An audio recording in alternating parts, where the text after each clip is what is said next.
We remain steadfast in our commitment in delivering local news that matters, stories that inspire, enriching the lives of Filipinos in the Philippines and across the globe. This is your GMA Regional TV. Buong puso para sa Pilipino. Kini ang mga dagkong balita karong Biyernes. Duha ka anak patay ginikanan angol sa disgrasya. Pagpangawat sunod sa arcade nahulikam. Mandawi City Treasurer Regal Oliva idestino sa laing lugar. Og mga delegado alang sa palarong pambansa andam na.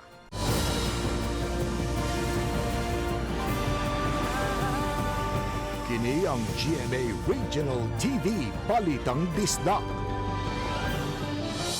Maayong hapon, kini ang inyong GMA Regional TV Balitang Disdak ang bugtong kasaligan, kasandigan o kadangpan sa mga Bisaya nga maghatod sa labing dako mga nangunang balita nga mahinungdanon sa Central ug Eastern Visayas. Og live din sa GMA Complex sa Dakbayan sa Sugbo. Ako si Alan Domingo. Duha ka mga batang babae ang nakalas samtang naangol usab ang ilang mga ginikanan ug laing igsoon human nawadaan og break ang ilang gisakyan nga motorsiklo sa Bukirang Barangay sa Sinsin, Dakbayan sa Sugbo, Miyerkules gabi. Anong detalye sa report? Gihaya na sila Pinoyanan ang magsuong Kathleen Pardillo, 12 anyos, ug ang iyang manghod nga si Johan, 9 anyos. Si Kathleen, dead on the spot, samtang si Johan, dead on arrival sa Tambalanan. Ang padre di pamilya nga si Herman, nadala sa Tambalanan, kinsa nakaangkon og bali sa Antiil, samtang ang inahan nga si Cherifi, kritikal usab ang kahimtang sa ospital. Ang 5 anyos nga laing anak, ang nakaangkon usab og samad sa tiil, ug gipapauli nas balay sa ilahang kadugo. Kay pag uli na ko anang Miyerkules sa hapon, wa naman ko kita nila. Di na ko na pagkabuntag na sa Huwebes nga na-disgrasya di sila. Tasayran nga Miyerkules gabi may biyahe ang magpamilya gikan silang balay sa sitio Bandila, Barangay Bunbon, padung unta sa Dakbayan sa Talisay, kay mamilar sa namatay nga pag-umangkon. Apan pag-abot nila sa dulhugon nga bahin sa Barangay Sinsin, wa na kuno mo paak ang brake sa motor nga nisangpot sa trahedya. Nibangga ang motor sa konkretong ali sa kalsada ug didto napaod ang mga biktima.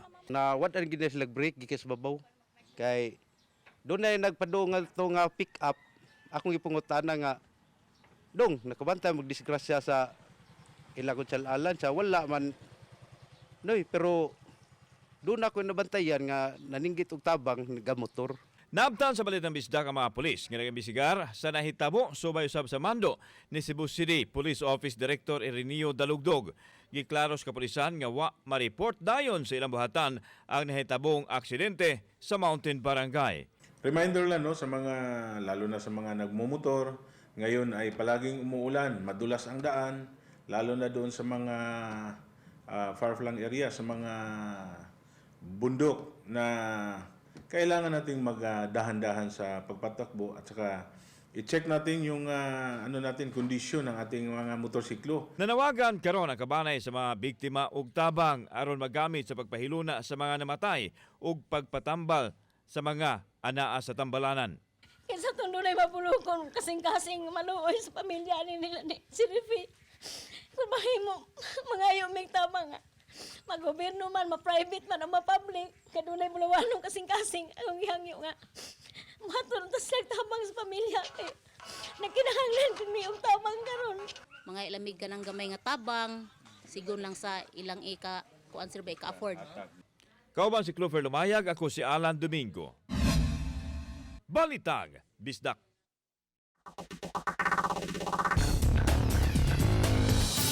Nasakpan ang usa ka kawatan dihang mihimo siyang the moves. Sulod sa usa ka arcade sa mall sa Mabulo, Cebu City, nahuli kampagyod ang panghitabo. Giimbestigahan na karon sa kapulisan ang naasoing insidente sa pagpangawa. Anang report. Viral karon sa social media ang video sa duha ka babae samtang nagduwa sa arcade station sa usa ka mall sa Barangay Mabulo. Doon ay lalaki nga may kuha sa cellphone nga naa sa bag sa babaeng biktima kinsa nakabantay og daling nakabawi sa iyahang butang gikan sa lalaki. Ang nagpost sa video mao si Angeline ug ang kuyog niya mao ang iyahang amiga nga si Alexa. Diin nahitabo kini alas 2:04 sa hapon niadtong Huwebes, Hulyo 4. Samtang nagduwa sila sa airtable hockey sa arcade station ug ang ilang gamit gibutang sa kilid nga makita raw sab nila dayon. Gamit ang cellphone ni Angeline, gabidyo sila sa ilahang duha isip handumanan kay dili man sila permi magkita.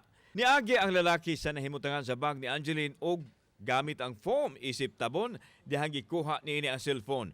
Apan nabantayan sa biktima og gikuha pagbalik ang cellphone. Giklaro sa mga biktima nga ang nahitabo dili content og ang tumong nila sa ilang video handumanan ra nila kay dili sila permi magkita.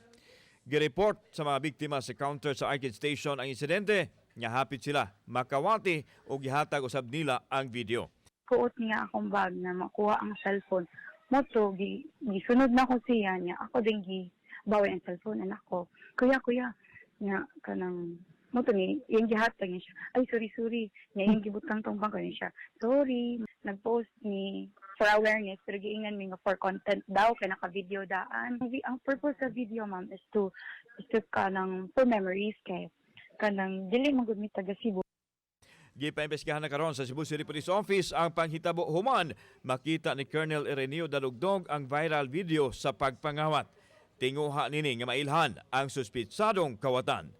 Ongoing pa ang investigation, nalabot tayo mga reminder aning mga kuano, labi na sa mga batanon, nga magdula or mag-enjoy nga nasa mga recreation na area na ayaw gid mo og kanang butang anang inyong mga valuable items na kanang walay nagbantay. Kauban si Clover Lumayag, ako si Alan Domingo. Balitag, Bisdak.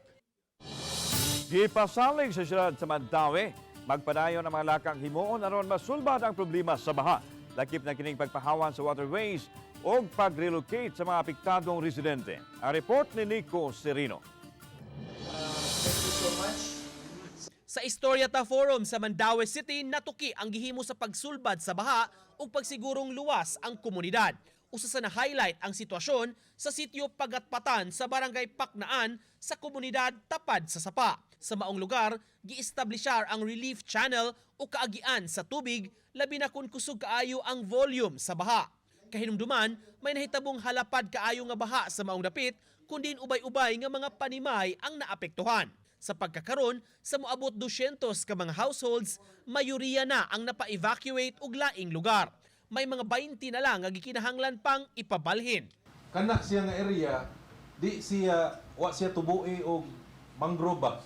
So mao na nga diha ta ni-identify nga diha atong relief channel para dili damage ang mga mangrove kay naman tay mangrove protection sad. Nga ang purpose nga no maghimo tag relief channel if we still subjected to that danger. Pasabot sa syudad, sa clearing sa sapa ug sa paghawa niini, magsugod sila sa ubos o downstream dayon hinay-hinay pasaka. Lahi pasab kini sa mga declogging o desilting sa uban nga mga waterways o drainage system nga gihimo pagpangandam sa grabing uwan. Atong i-clear up daan nga rin kay this will definitely affect no sa mga barangay nga tuas taas kay what to nato i-clear kani nga area backflow gyud ang may tabo. Aminado ang mga opisyales, usa sa nakapalangan sa pagpadayon sa maong mga proyekto ang makaso nga gisang at tungod niini.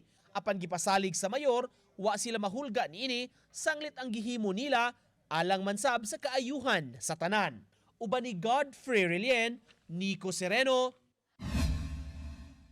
Balitang Bisdak. Aduna na'y person of interest ang Talisay City Police ug ang Balamban Municipal Police Station. Subay sa kamatayon sa duha ka malalaking gisalvage o gihagbong sa duha ka malaglahing dapit. Ang report ni Pamari Dumabo.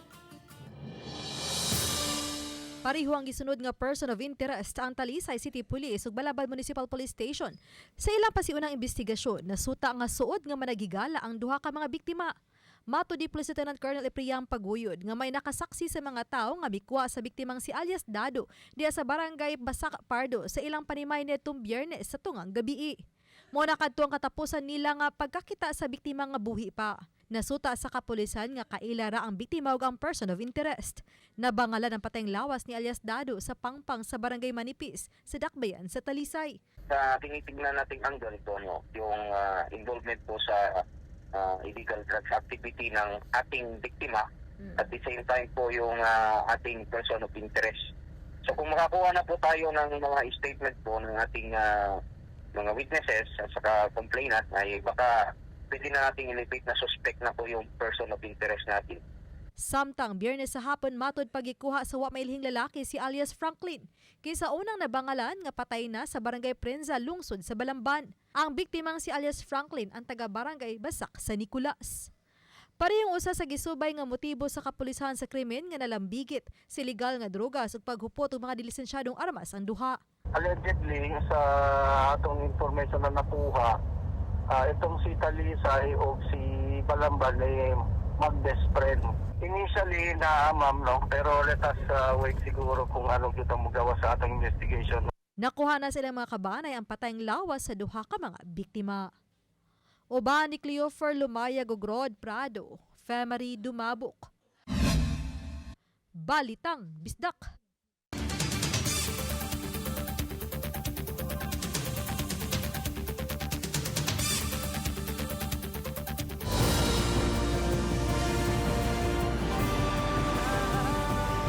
Kini ang GMA Regional TV Balitang Bisdak.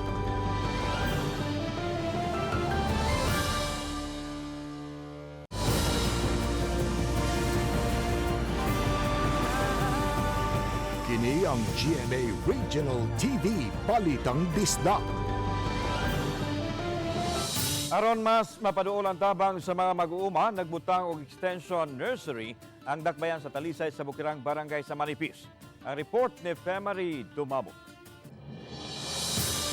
Dinhi nining 1,500 square meters nga luna sa Talisay City Agriculture sa gitawag nga extension nursery nga nahimutang sa Barangay Manipis, Bukirang Barangay sa Dakbayan sa Talisay. Gipatubo ang mga binhi aron mamahimong seedlings. Nagkalinlaing matang kini sa mga binhi nga mabuhi panahon sa ting-uwan. Mato ni Bernard Quijano, Talisay City Agriculturist, nga tumong niini ang matabangan ng mga mag-uuma sa mga bukirang barangay. Sige, tagpanghatag og liso. Ako bang gawin panghatag sa og liso, ma'am, nga dili nila itanom. Sayang kayo mo nang among ihatag. Seedling, sakit kami na lang nagpaturok. Kanya sakto na siya ibalhin sa ilang garden. Amo na yung ihatag nila. Kung mamahimo ng matanom, iapod-apod usab kini nga libre agad sa gilapdon sa umang gitikad. Sa nursery, mamahimong mutudlo sila sa saktong pamaagi sa pag-uma ug sa pagtudlo sa bag-ong mga pamaagi alang sa gustong magkat-on ini. Sa maong nursery gihapon, gihimo usab sa City Agriculture nga breeding area alang sa mga baboy, baka ug mga manok. Usa kini sa paagi sa Dakbayan nga matabangan ng mga mag-uuma nga grabing napiktuhan sa El Nino. Sa pagkakaron, gipangandaman usab sa City Agriculture Office ang epekto sa pagsigi karon ug uwan. Nagawagan ta nga atong gusto nga mo avail ani atong extension nursery bali extension services na to. Pwede na ta mo doon sa agriculture office mo avail aning kuan. Dali lang yun kayo siya. Musulti na ta kung siya itong ganahan itanom. Mo rin na i-validate kung siya kasakain yung tamnanan. Bukas ang nursery sugod Lunes hangtod sa adlawng Domingo. Ang unsa may maani sa mga mag-uma mamahimong mabaligya lang kini sa City Hall nga way abang. Tungod niini napanlantawan nga mas minus ang ilang presyo itandi sa kamerkaduhan. Uba ni Rod Prado, Femery Dumabok. Balitang Bisdak. Mandawi City officials gustong magpabilin lang sa iyang posisyon si City Treasurer Attorney Regal Oliva. Sa Istorya Forum, gilusad sa City Hall karong adlaw, natuki ang tabi-tabi nga ibalhin og assignment si Oliva kinsa taod-taod nang nagserbisyo sa syudad. Matod sa Mayor, pipila ka buwan ang nakalabay gawa sa istorya o gani siya mismo. Misuwat kadto sa Department of Finance, yahangyo nini nga ipabilin sa posisyon si Oliva tungod sa natampo niini sa opisina labi na sa tax collection o revenue generation. Di ay gipasabot sa mga opisyalis, wa pa hinuon sila magkadawat og order mismo kabahin sa reassignment ni Oliva ug nang hinaot nga ikonsidera kini sa Bureau of Local Government Finance.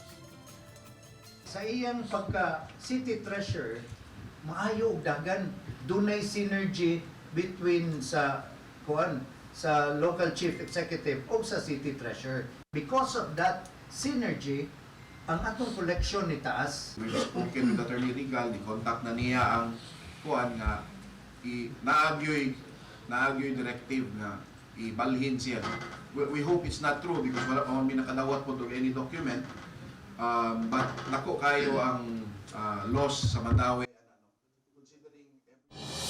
Nagpahigayon karong adlaw og join the pre-disaster risk reduction assessment ang kadagkuan sa OCD 6 ug 7 uban ang mga mayor sa unom ka mga lungsod ug dakbayan nga apektado sa mga ahensya sa gobyerno uban human mabantay nga mas nagkadaghan ang volcanic eruption ug misaka usab ang sulfur dioxide levels. Atong sayran ang dugang detalye nini sa live report ni Luan Mirondina. May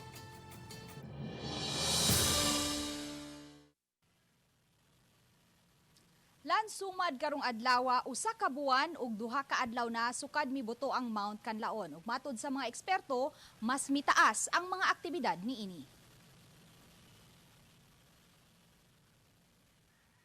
Dihang miulbo ang Mount Kanlaon niadtong Hunyo 3, apektado ang 5 ka mga lungsod nga sakop sa Negros Occidental ug 5 ka mga barangay sa Canlaon City nga habig sa Negros Oriental. Matod ni Direktor Joel Erestain, Regional Director sa Office of the Civil Defense Region 7, nga bisan kun mas daghang lungsod sa Negros Occidental ang apektado, mas dako ang epekto sa agrikultura sa Region 7 tungod kay ang Canlaon City man ang giila nga vegetable basket of the Visayas. Miabot sa 149 million pesos ang gibiling danyos sa agrikultura nga nakaapekto sa 5 ka mga barangay sa Canlaon City. Samtang 20 million pesos ang gibiling danyos niini sa agrikultura sa Negros Occidental. Ug ning padayon karong pagsaka sa seismic activities ug level sa sulfur dioxide, gipangandaman karon sa Office of the Civil Defense Region 6 ug Region 7 ang possible worst case scenario. Sa Negros Oriental, lakip sa posible unyang maapektuhan ang lungsod sa Valle Hermoso. In a worst case scenario event ng Canlaon City, ang pinaka worst case scenario is, kasi dapat ang worst case scenario is 14 kilometers radius from the crater, no? Pagka nag 14 kilometers ka, nasa labas ka na ng Canlaon City. Matod ni Direktor Erestain, sa tanang bulkan sa nasod, ang Mount Kanlaon ang labing gitutukan karon sa mga volcanologist, ilabi na sa pagka-unpredictable niini. Like last year pala, pumutok pala siya daw last year. Without yung walang talagang walang warnings o walang activities na nagsasabi na maaari siyang pumutok. Tapos simula noon, ganun lang tataas, bababa, tataas, bababa. Ganun lang siya, mag-i-increase ng activity and then bababa.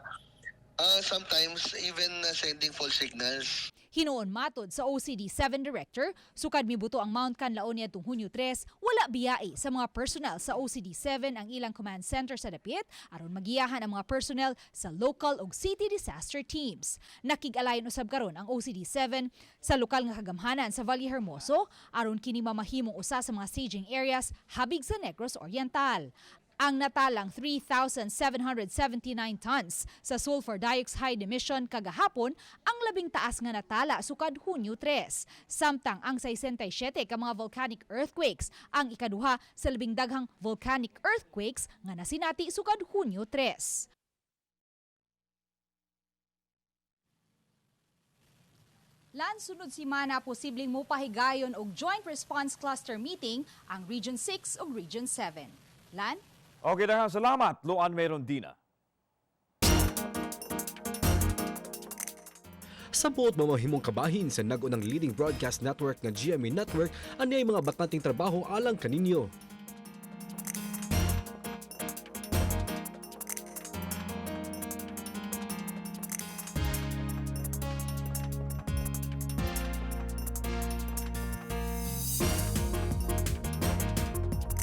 Sa mga interesadong aplikante, mamahimo bisita sa careers.gmanetwork.com alang sa dugang detalye.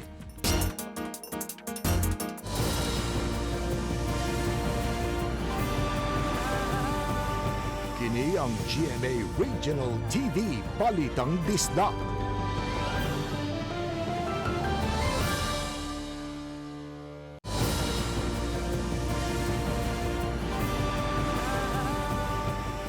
ang GMA Regional TV Balitang Disda. Pipila ka adlaw sa dili pablihan ang labing dakong sporting event sa nasod. Busy na sa preparasyon ang mga atleta. Ang detalye sa report ni Nico Serino. Busy ang Subang Dako Gym sa Mandaue City nga naabtan namo kaganiha. Ubay-ubayng kabataan ang nagbansay, samtang uban nagpaabot lang una sa ilang turno nga makagamit sa gym. Kining mga atleta gikan sa Region 11 o Davao Region, subsub ang preparasyon para sa palarong pambansa. Sayo sila nga naabot sa Cebu, maong migamit sa higayon nga makapadayon sa ilang training. Ang girls team sa 3-on-3 basketball nag-silver sa miaging palaro. Samtang ang mga lalaking atleta nga taga Davao de Oro nga mo'y mikampiyon sa Davao Regional Athletic Association kun Davraa di sab magpauwahi. Pagpangandam kanang kuan sir, hard work tas playo, shooting nga na. Tas kanang ampo lang yun pero maningkamot gamasking silver mi last year but still paningkamutan gihapon namo na makuha na mo ang gold for this year. Isip coach padayon nato ginakondisyon ang ato ang mga players, atong athletes para sa mas dako nga bugno no dinhi. Ang taga Mandaue nga grade 12 student kasi Althea mikampiyon sa Arnis sa Siviraa, excited na para sa palarong pambansa. Busy na sab kaayo sa iyang preparasyon. Training me every day for our sparring and sa ginang-gainhouse me tulo sa kuan mo sa for synchro na mo. Apan kun kadaghanan ng andam sa kompetisyon, may mga nag-train o nag-practice usab sa mga performances sa sporting event. Sama nining maapil sa opening program kundiin ibida ang ilang sport. Excited nga nakulbaan. Kaya dagang kita. Para po preparation ako kan larga man ko karong Cavite August. Asa man ang competition? Kuan ROTC Nationals. Ang Lapu-Lapu City sa ilang bahin dunay 11 ka mga atleta nga pambato alang sa palarong pambansa. Kini naglakip sa Arnis, lawn tennis, table tennis, billiard, usa ka representante sa gymnastics ug usa sab sa 3,000-meter run. Muuban sa naasoy mga atleta ang upat ka mga coaches. Human sa Siviraan ni atong Mayo, diretso sabdayon sila sa ilang training alang sa palarong pambansa. Ugma sa buntag magtigom sila sa buhatan sa DepEd Lapu-Lapu aron dungan silang mahatod paingon sa Don Vicente Raman National High School nga mo'y billeting area sa tanang atleta sa Region 7. Matudirikan Montejo DepEd Lapu-Lapu City Division Sports Coordinator gawas sa mga ekipo nga gamiton sa mga atleta, hatagan usab sila sa lokal nga kagamhanan ug allowance nga 5,500 pesos. Lakip sa mahatagan ang mga coach. Wala, personal na siya ma'am. Kay libre naman na ang pag-star nila dito tanan. Kay one team man ang Region 7, mo duwa sila for Region 7. So libre na ila dito. Food, ang kining ilang pagkatulog dito, kanang 5,500 from the city para rin na personal rin na nila nga bali pabaon incentive. Dugang ni Montejo, mahatagan usab og financial incentive ang tanang pambato sa Lapu-Lapu City sa Siviraa. Uban ni Godfrey Relien ug Marlon Melgazo, Nico Sereno, Balitang Bisdak. Sa lalawigan sa Bohol, niduso og resolusyon ang tulo ka mga Farmers Irrigators Association sa Bohol nga nagawhang sa lokal nga kagamhanan sa Bohol nga padayunon ang pagpahigayon og cloud seeding operations aron makapananom na ang mga mag-uuma. Anang report ni Mark Rigi Adbelia. Sa giduso nilang resolusyon, gipasabot sa tulo ka Irrigators Association sa Bohol nga kuwang rakaayo ang uwan og dili paigo nga nagpatubig sa irrigation dam sa Bohol sama sa Elias Smaller Reservoir Irrigation Project sa lungsod sa Ubay. Ilang gihulagway nga ubos kaayo sa normal level ang gidaghanon sa tubig sa Capayas Dam sa uban bisan kung gauwan na. Susamang kasinatian usab sa Malinaw Dam sa lungsod sa Pilar nga mauntay nag-unang tig-supply og tubig sa mga lungsod sa Pilar, Alicia, Ubay, San Miguel ug Daguhoy ug usab sa Bayungan Dam sa lungsod sa San Miguel. Ug gihapon ang halos tanang luna nga gitikad sa mga mag-uuma. Ang cloud seeding is dili siya kanang direct nga mo tubag atong nahitabo nga damage sa El Nino na human naman to siya. Ang ulan sa cloud seeding dili na makapabuhi sa namatay nga mga tanom tungod sa El Nino. Ang atong giapas karon is ato ang matambalan ang yuta nga uga nga mapadali siya nga matubigan para mapadali ang next cropping season para dili siya maabdan sa bagyo. Katapusang napahigayon ng cloud seeding sa Bohol ni atong Lunes lang, Hulyo 1. Ubos gihapon sa state of calamity ang lalawigan human mo kantidad sa 459 million pesos ang kadaot nga nahatag sa kapin 533.5 ka hektarya nga lungna o pangisdaan sa 42 ka mga lungsod nga nakaapektar sa 22,526 ka mga mag-uuma. We are proactive atong action. Wala ta naghulat nga mag-reactive ta. So cloud seeding is not a reactive solution. That is why dili siya emergency solution or kanang direct solution sa El Nino. One of the strategies lang siya ang cloud seeding. Kauban si Rod Prado, Mark Regia Abella. Balitang Bisdak. Andam ng Lapu-Lapu City sa pagpahigayon sa Learners Convergence sunod semana.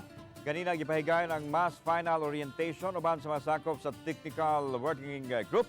Mato ni DepEd 7 Regional Director Salustiano Jimenez na susinausab nila ang tanang mga billeting areas sa mga delegado.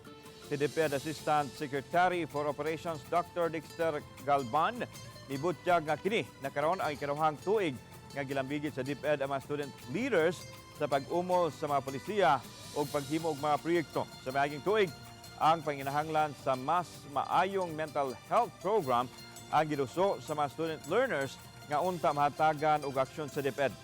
Lakip sa tutukan usab ang mga isyu sa teenage pregnancy ug HIV prevention.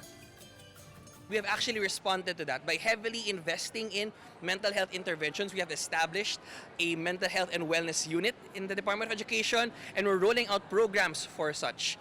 So far, so good. And we do hope no changes. We do hope that all will be well.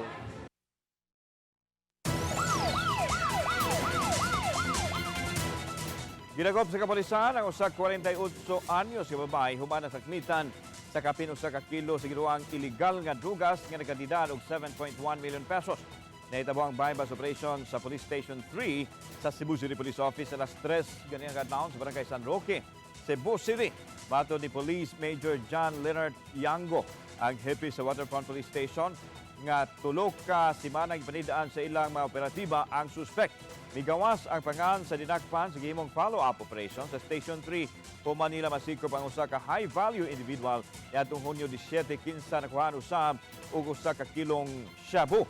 Bodigera matud pa ni alias Dalia si alias Para ang suspitsado. Ang suspect makadispose matud pa og usa ka kilo sa gituang shabu kada duha ka semana ug ang area operation niini naglakip sa Cebu City ug mga silingang syudad. Nasayra ni atong 2016 na priso si alias Para gumikan gahapon sa pagkalambigit nini sa illegal nga drugas ug nakagawas ni atong December 2021. Akong gusto nga i-commend ang atong mga personnel sa Police Station 3 nga gipangunuhan ni Police Major John Yango for the successful drug bypass operation this morning. Ang source sa maong illegal drugs ay gikan kini sa Region 8 pa na si alias Pidoy, mao ni ilang kontak nga currently nakadetain sa Abuyog, Leyte. Sa ika-4 nga higayon, dugang aumento sa produktong petrolyo ang ipatuman Martes sa sunod semana. Sa gibanabana sa Department of Energy nga mosaka gikan sa 1.25 ngadto sa 1.50 ang aumento sa gasolina matag litro. Mudagon sab sa 40 centavos ngadto sa 60 centavos ang aumento sa diesel matag litro. Samtang ang aumento sa kerosene usab matag litro mosaka gikan sa 60 ngadto sa 80 centavos. Gawa sa gubal sa tungang sidlakan, mao ang pagsaka sa panginahanglanon sa produktong petrolyo sa Estados Unidos tungod sa ilang summer season. Maabot sa 170 ka mga batan-ong nagpahimos sa libreng training alang sa pag-rescue. Bisan unsa ka delikadong sitwasyon, gitudloan sila sama sa basic life support ug CPR. Gawas sa youth sector, gikan sa nagkalain-laing organisasyon, gipaubos usab sa training ang mga rescue officials, gender and development kon God focal person, VAUSI, focal person ug mga sakop sa LGBTQIA. Ang programa mao'y gihanay nga mga kalihukan sa Talisay City Disaster Risk Reduction and Management Office isip pag-obserbar sa National Disaster Resilience Month. Tinguhan nila ang tanang sektor masayon sa basic nga pagluwas sa usa ka kinabuhi.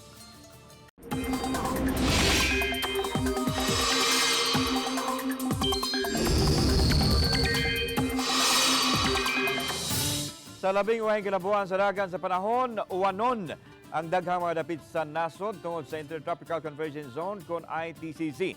Apektado ang mga dapit sa Southern Luzon, Visayas ug Mindanao, samtang easterlies usab sa nahabiling mga dapit sa nasod. Subay usab sa kasayuran gikan sa Metro Weather, adunay kahigayonan nga wanon ang mga dapit ubos sa Samar ug Leyte provinces, Bohol ug sa Cebu. Posible usab nga wanon ang nahabiling mga dapit sa nasod. Kompleto na ang two-story evacuation center nga gitukod sa Barangay Putong, Lapinig, Northern Samar. Tinguha sa lokal nga gamhanan sa Northern Samar, kimatagan og luwas nga dapit nga mamahimong istaran sa mga residente kung adunay bagyong moigo sa dapit. Gigahinan og pondo nga maabot sa 7.5 milyones pesos ang mga proyekto nga gikuha sa Provincial Government Disaster Risk Reduction and Management Fund. Kompleto ang kahimanan sa evacuation center sama sa generator set, mga water tank, aduna say kini pansayan, suga, ventilation o guban pang mga basic amenities. Ang Lapinig sa Northern Samar mao'y sagad maitaan sa bagyo kay nagatubag kini sa Pacific Coast. Mga kapuso, magsugod na ang bagong Regional Promo Purchase Promo sa GMA. Ang Kapuso Kasiyahan Panalo, pwede niyo ipadala ang inyong entry sa Dagupan sa Pangasinan, Naga sa Bicol, Cebu ug sa Cagayan de Oro, alang sa kagayunang makadaog daghang papremyo o sa mga piling local supermarkets, groceries, sa mga participating local stations. Magsugod ang official sending of entries ugma hangtod sa Agosto 16. Bisitaha ang official Facebook pages sa GMA Promos, GMA Regional TV, Super Radio DZBB ug Barangay LS alang sa kumpletong listahan sa Dropbox locations. Mag-amping sa mga fake news, mga kapuso. Samtang makita ninyo kining mga episodes sa official website sa GMA Regional TV, www.gmaregionaltv.com. Pwede usab ninyo mabisita ang among official YouTube channel, GMA Regional TV, o i-click ang subscribe button. Alang sa labing init nga balita gikan sa mga rehiyon, butamong pasalamatan ang mga kapuso sa lain-laing bahin sa Pilipinas. Apil na mga kapuso nato abroad tungod sa GMA Regional TV Local News Matters. Kami, ang GMA Regional TV Balitang Misdak, kinatibukang pwersa alang sa mas dakong misyon o mas salapad nga pag-alagad sa nasod. Mayong hapon mga kapuso, happy weekend!